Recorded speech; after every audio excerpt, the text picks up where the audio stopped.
Another problem for atheists is that modern physics, far from doing away with the idea of God, may even a glimpse of his hand at work.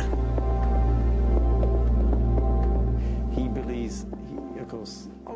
Bernard Carr is a cosmologist and studies how the laws of physics operate in the universe. He says that the laws of nature are so finely tuned to enable complex life to exist that it is extremely unlikely that this could have happened by chance. Such fine-tuning, Carr believes, at least raises the possibility of a tuner. This is a diagram, it's called the pyramid of complexity, and what we've got here, we've got the different levels of structure in the universe, and at the bottom we've got the things like quarks that make up the atoms, and the atoms build up to make molecules, the molecules build up to make living cells, the cells make organisms, and eventually we end up with brains and consciousness. It's rather hard to estimate what the probability is, but it was clearly very, very unlikely that those fine-tunings which allowed this pyramid of complexity to arise would be there. How did this come about, this rather terrific luck? Of course, one of the first explanations that comes to mind is that there was a tuner or a creator, or if you like, God. And obviously for people of a theological disposition, the idea that the fine-tuning is evidence of God, of course, is wonderful.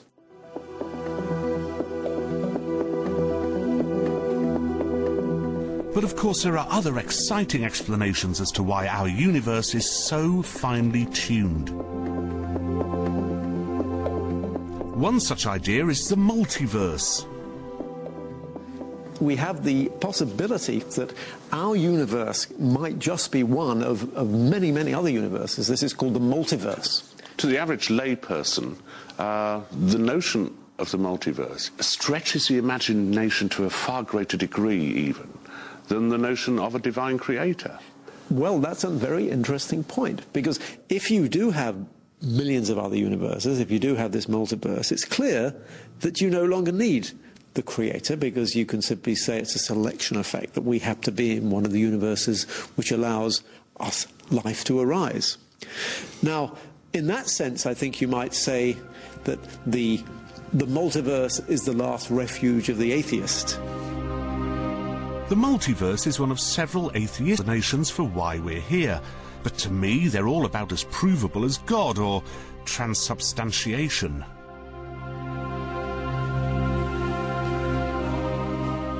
Modern physics, however, is not the denomination of science which most excites the atheist.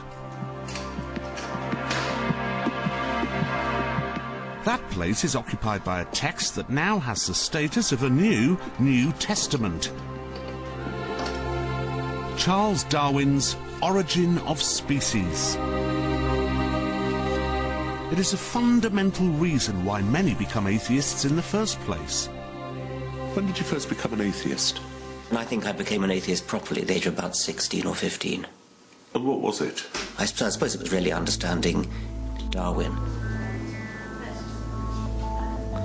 Arguably, there has been no greater scientific discovery in the last 150 years than Charles Robert Darwin's astonishing realization of how complex life forms evolve through a painstaking process of accumulation from the very, very simplest of stuff. And of course it's this which has formed the main battleground between those scientists who see no room for religion in the world and those who can accommodate both a scientific and religious worldview.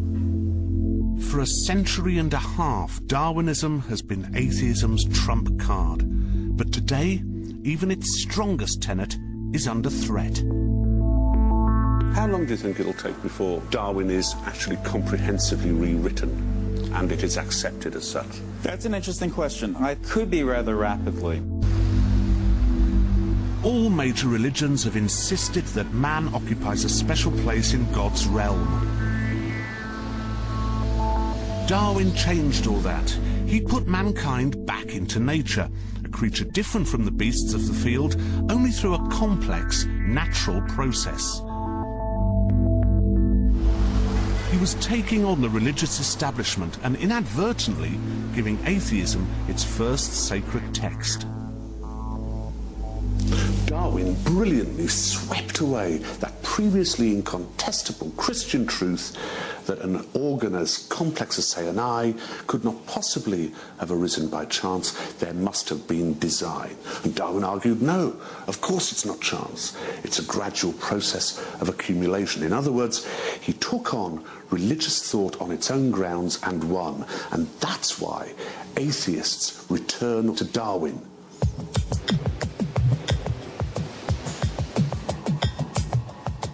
The importance of Darwin to atheists cannot be overstated. Steve Fuller, a philosopher of science from Warwick University, believes Darwin lies at the centre of modern atheist thought. Well, if you ask about the relationship between Darwinism and atheism, I think it's a very clear connection, especially if we think about atheism as a view that's against any kind of belief in a supernatural personal deity that's involved with sort of planning a created universe. Darwinism clearly denies that. It's not clear, at least to my mind, on what other basis, especially scientifically credible basis, one could have for atheism. Because of Darwinism's importance to the atheist project, it's not surprising that many apply it to much more than just biology. Darwinian thinking is even used to describe the creation, evolution and survival of atheism's great nemesis, religion. Let me give you an example. One explanation, thought up by Richard Dawkins, was the concept of the meme. Things that might have got better anyway. A meme is a cultural virus that survives down the generations, infecting everybody it comes across.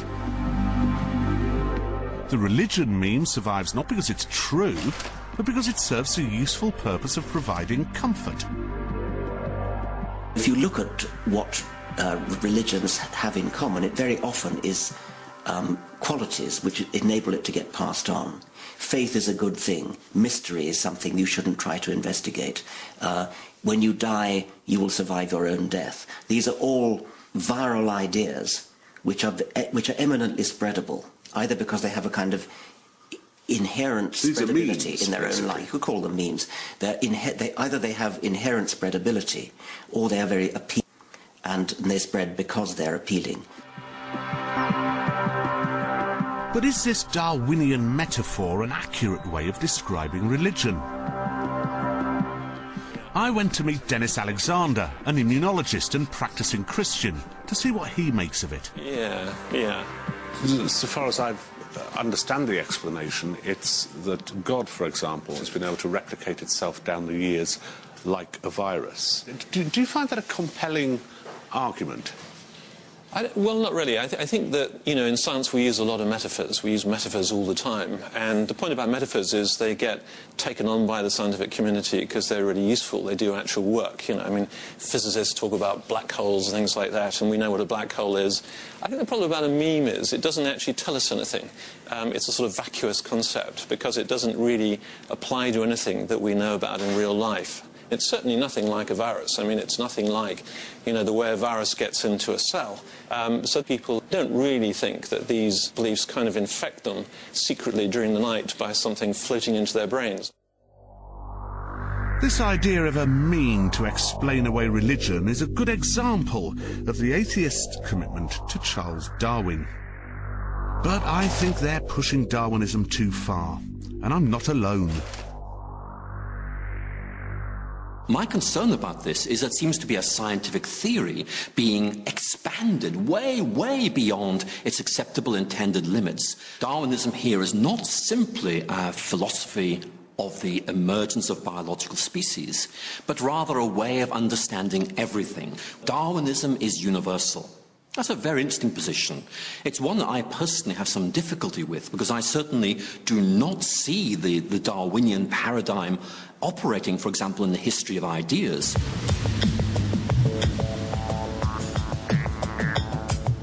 Day by day, the limits of Darwinism are becoming increasingly clear.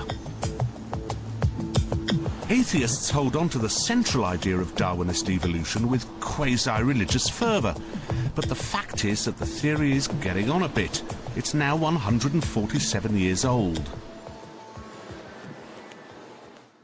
And as with religion's ancient texts, many of today's scientists are finding holes in it. This is the Carnegie Museum of Natural History in Pittsburgh, Pennsylvania. Its fossil collection is seen by some scientists as challenging Darwin's theory of evolution. And Professor Jeffrey Schwartz is a scientist who is turning Darwinism on its head.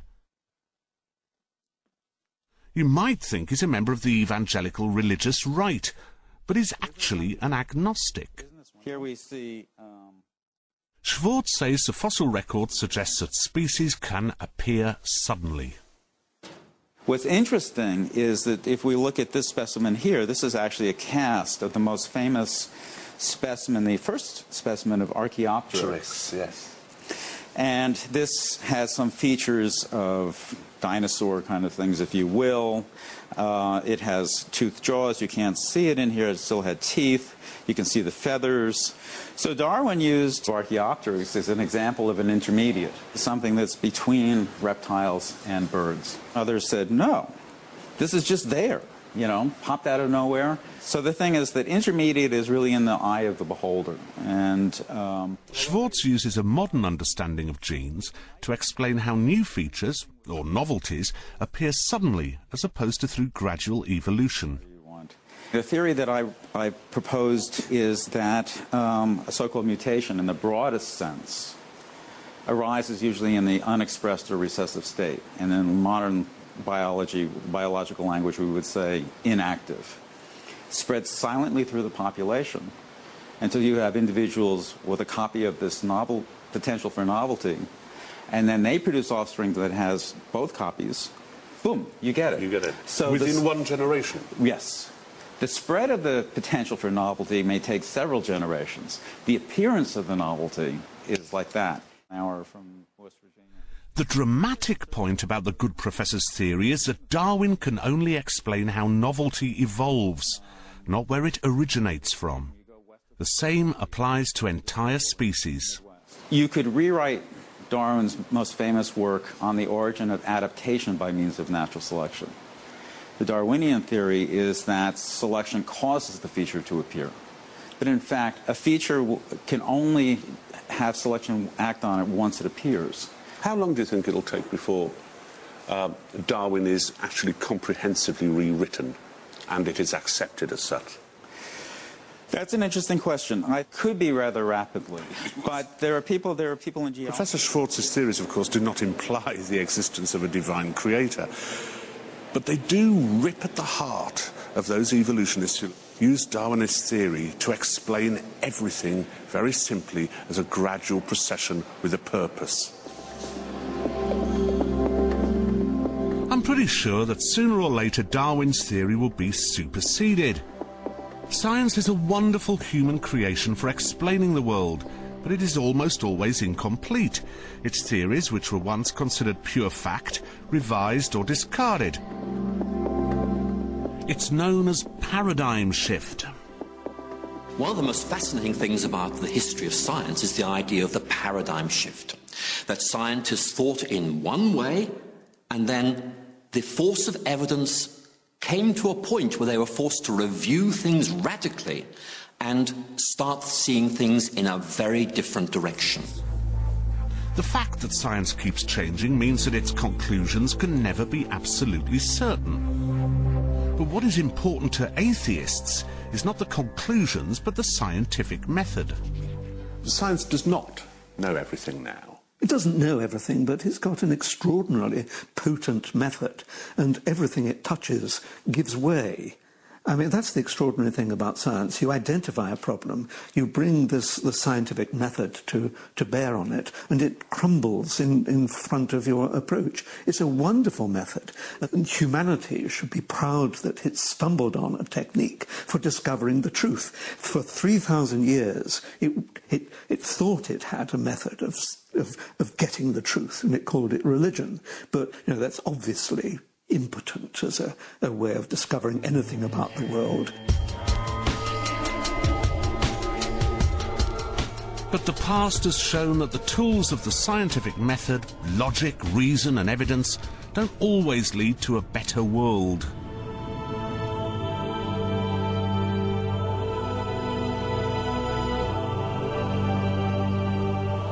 In 1865, Darwin's half-cousin, Francis Galton, took the logical step and applied Darwin's theory of natural selection to human beings.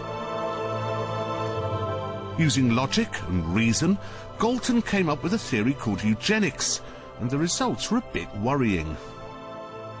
Galton's career is unimaginable without Darwin's work for seeing it. He's directly inspired by The Origin of Species, and he's directly inspired because Darwin clearly implies that the theory applies to humans as much as it does to the animal and plant kingdom. And the problem is this, is that although evolution proceeds by natural selection, civilized society, civilization, negates natural selection. So Darwin says... How does it? Well, the sick, the lame, the feeble-minded, says Darwin, are protected in civilized society. And so Galton and eugenics is the solution to that, if you like. It's saying... Which is not to care about them. Not necessarily not to care about them, but certainly to restrict their breeding. Because otherwise, and Darwin explicitly recognises this in The Descent of Man, there's a danger that the unfit will outbreed the fit. And natural selection and the evolutionary process will go into reverse. Galton tried to develop scientific techniques to identify the unwanted in society by their physical traits. What he did is he went around collecting photographs of various types of criminals in the hope of being able to discover common physical traits between them. And what are these photographs of? These are of various different categories of criminal. Of criminal? He did this for racial groups as well. In 1885 he does a study of Jewish boys. One chap who found such ideas particularly compelling was Adolf Hitler. David Stack runs a course called From Darwin to Death Camps. He believes the Nazis took Galton's ideas one step further, using them to justify the extermination of Jews. Is there a direct line between Darwin, Galton and Hitler? There's a direct line. Is Darwin responsible for what happens under the Nazis? Not. No. Is there an intellectual connection? Then yes. Darwin removes the spirituality of mankind. He places man within nature. Once you do that, then you can begin to regard man as you regard animals and as you regard the plant kingdom.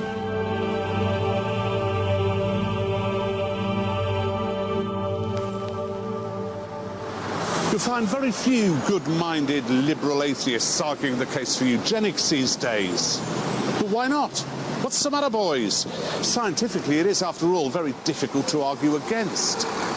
But something stops us clamouring for the compulsory sterilisation of mentally handicapped people. Something perhaps unscientific. That something is called morality. The fact that atheists have to confront is a terrible one. The scientific method is, by definition, supposedly disinterested and neutral. So, if you rely on science to tell you how to live your life, where do you look for moral guidance?